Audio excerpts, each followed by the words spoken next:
being a spouse of a educator, I get the pleasure of listening to other educators talk. And I can tell you that it's a 50-50 thing of morale.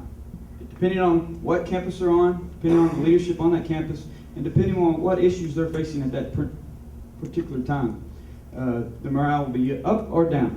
And so what I think needs to really be addressed on the campuses where the morale is low is the discipline. That's part of it. The inconsistent curriculum is another part, and the leadership within the actual physical campus. Okay? Those seem to be the three main issues that I hear are the biggest complaints. And so those three are the ones that you need to look at. Now, as a board member, can I do that? No, I can't do each individual one, but I can ask the superintendent or the administration to actually address those situations and and put some focus on it. So that's what I would do. All right, thank you. And Laird from the District 4 Registration. I do think teacher morale is down in a lot of our schools. To address specifically the salary and benefits that was mentioned in the question, I think we do need to have competitive salary and benefits with the surrounding districts to maintain good teachers here in Seguin. Also, I know benefits insurance is kind of a hot button right now, but I think we definitely need to maintain benefits. I know when I worked for New Braunfels ISD, the cost is always going up, but we need to try to keep that for our teachers. And also, I think that some of our teachers might appreciate more training, better training and opportunities to learn some new things that maybe they can use in the classroom that might help, and most importantly, the parent and community involvement. Parents really need to know what their students are doing, give the teachers that support by being active with their students in the schools. Thank you. Eddie Donnelly, District 4.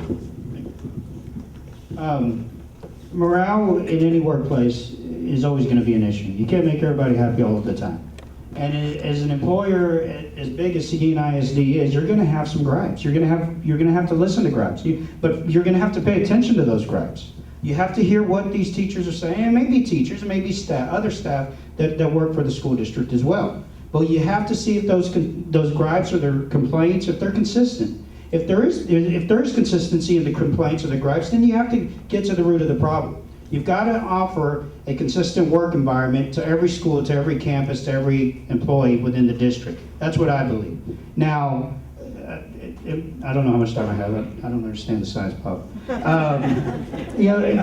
But one thing I will say about the teachers is that teachers go to teach. Teachers don't go to work.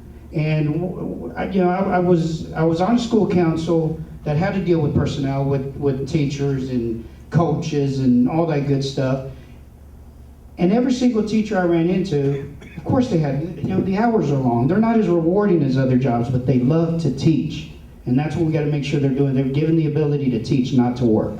All right. And last on this question, David Gaddick from District 4.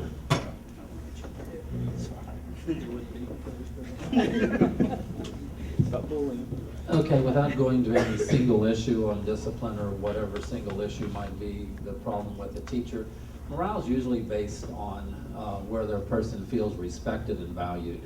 And that's the essence. If things are done in a school with collegiality and people have voice in it, and you approach it as a team, you know the reasons why you're doing something, then you're going to join and have a good attitude to that, even if it's a hard task. But if you're left out and it's top down and you're not valued and you're treated disrespectfully, of course people are going to be disenjoined with an organization. So it goes to respect and how you're treated. The collegiality is huge and all. But you want to make everybody happy. But if your child is sitting in a classroom and that teacher hasn't done an initiative that they're supposed to do, and they say, but I just don't want to do that, I don't believe in it. Really? Do they really have that right to sit there and say, I'm not going to do it? So you say to them, oh yes, you are going to do it. And so their morale is bad. In that situation, I have to say, too bad, too sad.